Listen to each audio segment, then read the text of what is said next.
So I'm Frank Cohen. This is Terri Hardin. We've been invited to Maker for a third year. It's amazing. I was like, what's the matter with them? I mean, you'd think they get tired of hearing us after a while. So what I thought we'd do, we have 20 minutes or 25 minutes, including time for questions. And so just in the way of introductions, I thought we'd do it kind of differently. So in 10 words, describe each other's 40-year career. Yeah. Right? Let's do like an improv where we take turns. You're saying me and I'm saying you. That's right. Right. Okay, so I'll go first. Terri Hardin, dreads. Yeah, and now he's stating the obvious. Frank, computers. Yeah. So Terri, storyteller. Yes, indeed.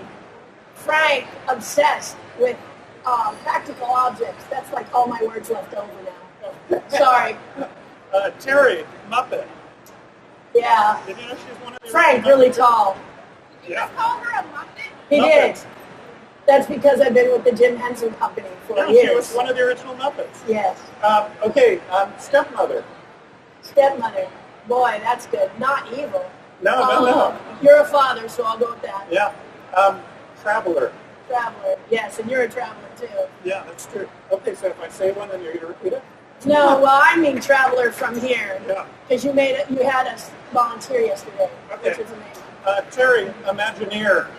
Yeah, Kind of hard to top that one. Disney Imagineer, and you super genius. All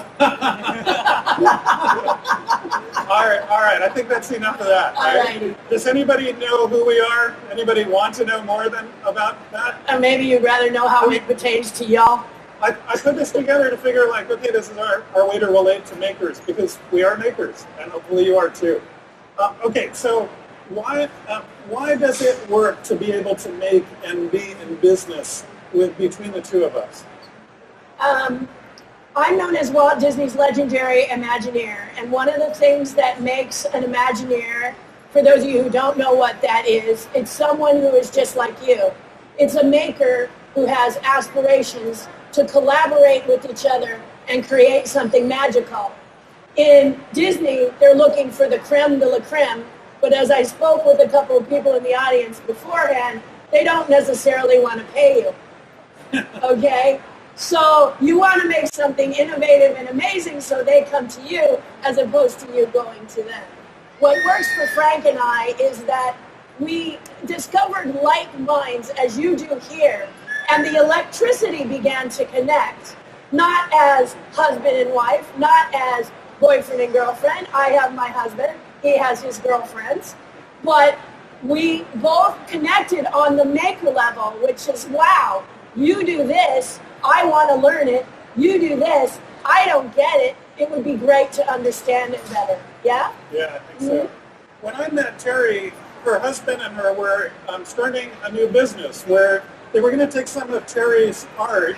She develops like maquettes, and like if you've ridden Splash Mountain, you've actually ridden in her art. She wanted to take that and start offering pieces that for sale, and she was sold on the idea that I could use a 3D printer and immediately go from my sculpting experience into something I could sell. And so she said, hey, why isn't this working?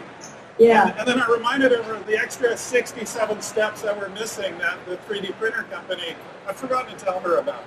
Frank basically translated. So the company was called MakerBot. They said, man, you put this on this printer, it's going to recreate your stuff exactly, and you'll be able to sell it. You all know that's not true. You have to, fill it and polish it and clean it up, all of which I did not want to do. Not what I wanted to do at all. So Frank came and began to explain to me that, no, that's not what it really does. Yeah, it's not the state of the art yet, but we were just seeing a $400 resin printer here at Maker this year. We saw some nylon pieces that were being produced at 0.2 millimeters. So you start to see these pieces and you think okay, we're getting pretty close to being able to sell what we can produce otherwise using clay and what do you normally use? Silicon molds and things like that? I use Chavant. Does anybody know what Chavant is here? Yes. Chavant is amazing, isn't it? Chavant is a clay that is an oil base, which means you don't have to protect and wrap it. It sits in the air, right? And it has about 152, maybe 1,000 different grades. So you can go from having something that's very soft to something that's very like statue hard. And I like something that's right in the middle. So you guys may not be able to see this, but this is one of my pieces. This is Baby Groot. For those of you who don't know who he is, wake up. For those of you who do, I do these limited editions. There's about 10 left, but this is what I wanted to do with the 3D printer. So now I do this by hand. I sculpt it in clay, I mold it, then I run it. 50 of them, limited edition, done, mold is broken, no more will be made. Right. And so going from, say, the Chavant that you're using to sculpt to something that's produced like this is a resin piece? This is a cold cast porcelain, better known as resin piece. Yeah. And then the next stage is you're polishing it, you're painting it, you're fixing it. No. No. No. You don't have to do any No. of that stuff. That's what I love about it. Yeah. It's cast, it's clean, it's primed, it's painted. Yeah. Did you get that over there? Uh-huh. Yeah. This is why 3D printing with the mores, I don't like it. Yeah. And as an artist, I'm very verbal about it. So Frank loves to take me to the 3D to show the progress. And I am getting more and more excited and impressed. As the resin comes up and the price comes down, maybe I'll do it. Right. But I'll have him try it first because he gets it. Right. It's still an enigma to me. So this is why this relationship, or any relationship with people like you, would be a great thing, because the key to being an Imagineer, for those of you who want to indulge on this excursion, is collaboration. And what do makers do but simply collaborate? You're always getting together and making magnificent things. So I think you're perfect candidates, absolutely. Right. So you've impressed me that the kind of required ingredient to be a successful Imagineer is to be a storyteller. Have you seen that play out in the makers that you've met? Yes. This year I decided to interview some makers and hear from them what made them create what they created. And from what I've seen, everyone, you are very good storytellers. You talk about the beginning. I mean, the fellow that was here before, he's talking about his pain. I wanted to do something for Burning Man, and I jumped in, because don't we? We just jump in. And then we're dog paddling. Whoa, that's a problem. Yeah. Oh, that's a problem. I really want to stay. What am I going to do? What am I going to do? And maybe you should just pause for a minute and breathe. And the idea just might come to you. Or someone might come to your rescue and say, you know, if you did it like this, and if you're open and you listen, you could save yourself a lot of headache. So even now, I'm a premier sculptor. My work can be seen internationally all over the world. But I'm still learning from you guys. You guys will come and I'll see something that's really, really cool. Like a biodegradable mold making material that can be used over and over again. What? You see what I mean? So this is why you stay open and you stay, maybe I'm preaching to the choir, but you don't want to get too much in your own head and think you're all that. Because yes, there's a lot of alkalides that I have, but what makes me continue to be successful is talking to people like you and Frank. And then there's a certain amount of energy that you need in terms of being able to be a maker, a storyteller, an Imagineer. I've heard you describe this expression, what if? This was you. Wouldn't it be cool if? Wouldn't it be cool if? Yes. So this is an expression where, like, Terri worked on Paris Disneyland or Euro Disneyland. Yes. And, you created the Dragon's Lair. The dragon underneath. There's a dragon in Paris. He's fully animatronic and he moves. Yeah. So you've seen some of these metal dragons, just think it's a real dragon, mine's real, and it breathes fire and it gets all crazy. And Right.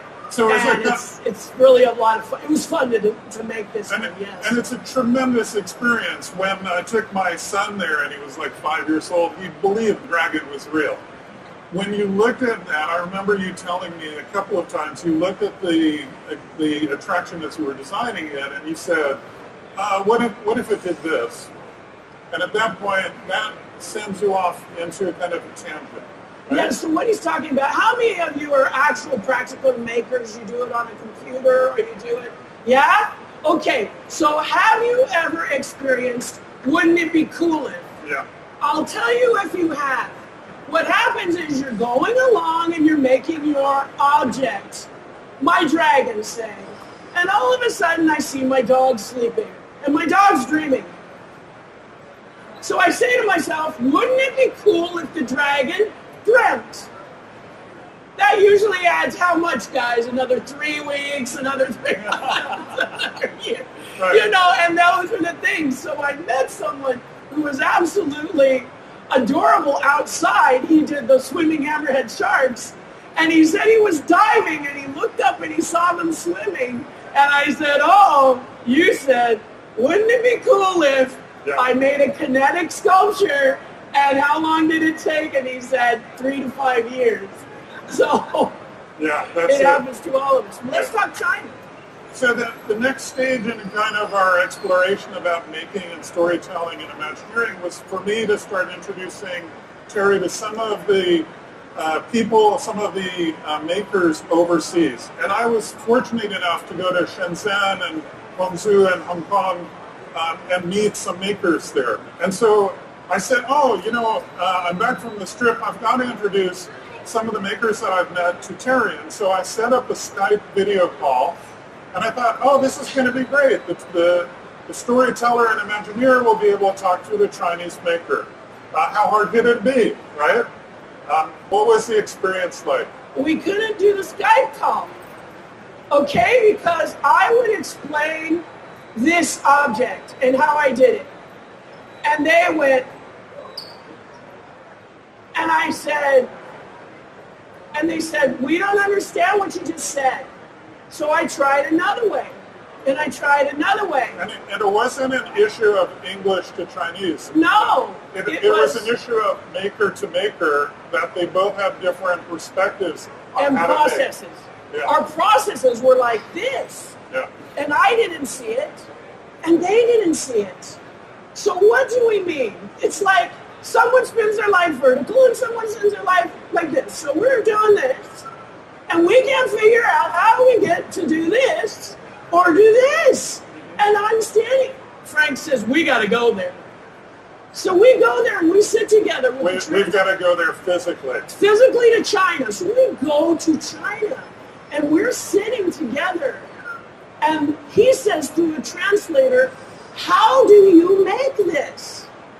And I say, I sculpted it. And he says, okay, but where on the computer? What program?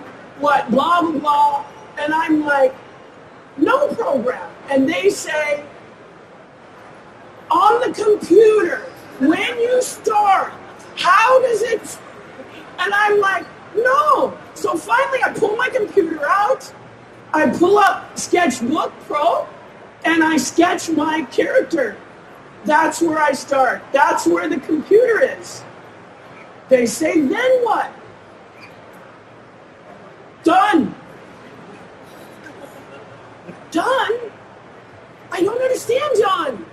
Then I take clay, make a little ball, put it on an armature. The armature is made out of wire.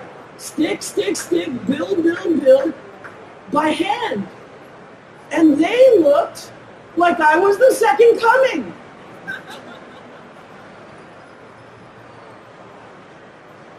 You mean you just make it? And it was like, wow. This was so confusing because I said, you mean you don't? And this is where we soon realized this. I'm amazed at you because, see, ZBrush, any of you use ZBrush in here? If not, do you know on ZBrush or Sculptress where you do sculpt things in the computer? I know nothing from it. I got to tell you, this is a very confusing program to me. But over here, if someone is using a computer sculpting program like ZBrush, they are creating. In China, they are duplicating. So think of yourselves. If someone sat over your shoulder and said, I want to hire you to do X. No, you got to move that over there. Yeah, that's better. No, I need you to do that here. You would be like, what? I am a designer. I am not a puppet. What are you doing? You know? But in China, what I discovered was I was like, look, here's as far as mine, because I want to collaborate. I want to know where your creativity is. So I said, hey, why don't you work on the face a little bit? No. Are you crazy? Do not tell me to figure this out. You tell me exactly what I'm supposed to do. As a result, China can make a Rolex watch so perfectly duplicated, the only ones who don't know it's a Rolex are Rolex themselves. I call them Folex. But all of a sudden I realized China is master duplicators. They can duplicate anything and do it better than here. But to sit with somebody and discover that this is what they choose in life, I had to step back and say, I'm American, I'm not Chinese, and I'm not in this culture where the government is dictating to me certain things. Are you happy? If you're in China and you're duplicating, are you happy? And they said, yes, we are very happy. Then I need to love you for you, and because within their community. So by and large, the things that we would take over to them for stories, for open source projects and things like that, this was like news for them. And so we were literally taking our, on our speaker network, new projects and new inventions that they could start using for themselves. I know that it was different for you also being a woman, yes. Being there. So what we did is we went from this meeting with a maker who was specifically interested in helping us to transform or produce a technique that would transform some of Terri's work into a reproducible set of manufactured items. We went from that to a maker, a mini maker conference that they had hosted for us, and there were about 300 people, I think. Yes, it was amazing. What happened is a 23-year-old girl. I want you to think about what I'm about to say. 23 years old. She wants to create in her country.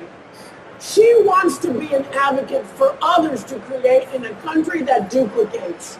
So she creates this package, and she goes before the Chinese government, 23, and she says to them, may I have a spot for 200 to 300 people who can find no spot in this country.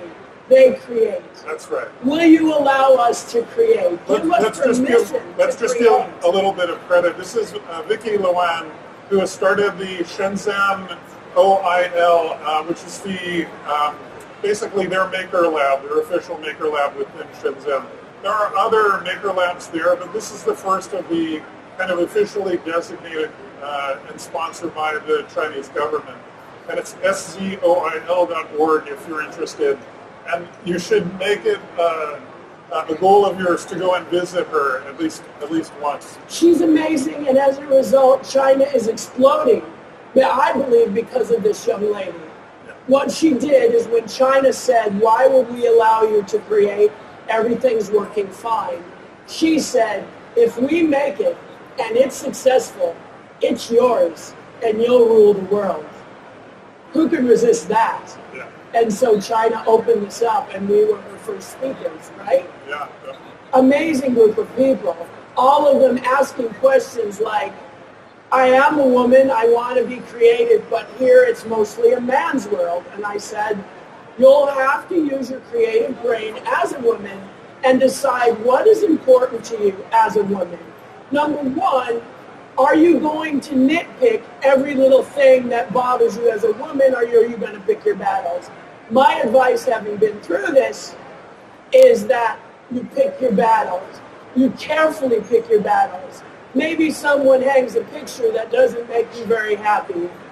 Maybe it's some girl with a power tool and you're wondering she never used that in her life. Why is she up on the wall? The guy digs it, fine. So leave that. But when it comes to your pay, you list why you, as a potential builder or potential person to be hired, is an asset. Don't make it about gender. Just say, look, me, name, I've done this, this, this, and this. I create this, this, this, and this, and I'm damn fast. Make your decision. That's my suggestion, really. Right. We have a couple of minutes left. Yeah. So we do have a couple of minutes and time for questions. So if you have a question, just raise your hand. I don't want to ignore you if you have any questions. Yeah. So was this on target for what you were expecting? Was it helpful? See a raise of hands? Oh, good. Good. Okay. Did you have a question or you said yay? Okay. Thank you for the yay. Yeah. Awesome. Okay, awesome. So Terry and I will be able to take your questions if you remember them after we're done. Well, and I'll answer a couple of questions. Okay. Let's answer a couple of questions. Go ahead. As a Disney Imagineer and puppeteer, so I was a Henson puppeteer, the most disgusting job I ever did was had to lay in fertilizer performing my puppet character in a show called Dinosaurs because the director thought fertilizer looked richer on camera. Uh-huh.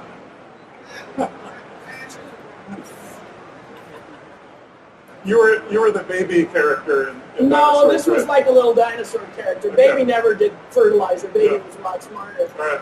But I mean, it's crazy, right? Yeah. It's like, what? You know, huh? The other thing about Dragon's Lair I can tell you, you might say, what's it like to design an attraction for Disney? Yeah, what is it like? Basically, you have to pitch them, meaning you have to convince them you are the person. And they get a little bit concerned about women. Keep me on time. A little bit concerned about, is it about time or is it done? 2 minutes, I can do this. So basically what happens is you have to explain to them because they're worried about women because other countries don't listen to women quite so well. So Paris didn't. So I had to realize that if I built that ride, I was going to have to teach it to a man because Disney likes the shortest distance between two points. So I chose not to worry about that. I got to design the entire ride, the entire attraction. They give you cement, you do the rest. They give you the confines, you do the rest. I built the cavern, I built the walkway, I built the dragon, I animated the dragon. I worked with people who made the environment the same. Doesn't this sound fun? It sounds like you guys, doesn't it? Except for now you're getting a little bit paid. Then you say to yourself, what does pay mean? Well, maybe you're not getting the dollar, but maybe you can say, I'm a Disney Imagineer, and they back up the truck, and every play or circuit or whatever you do dumps out for free. And you dig yourself out because all you did was use the D word. So if you get this opportunity to become Imagineer, should you take it? Then watch for doors that open to get you to where you want to be and just never quit. Never stop. Yeah? Yeah. Okay, we're done. Thank you very much. I love that guy.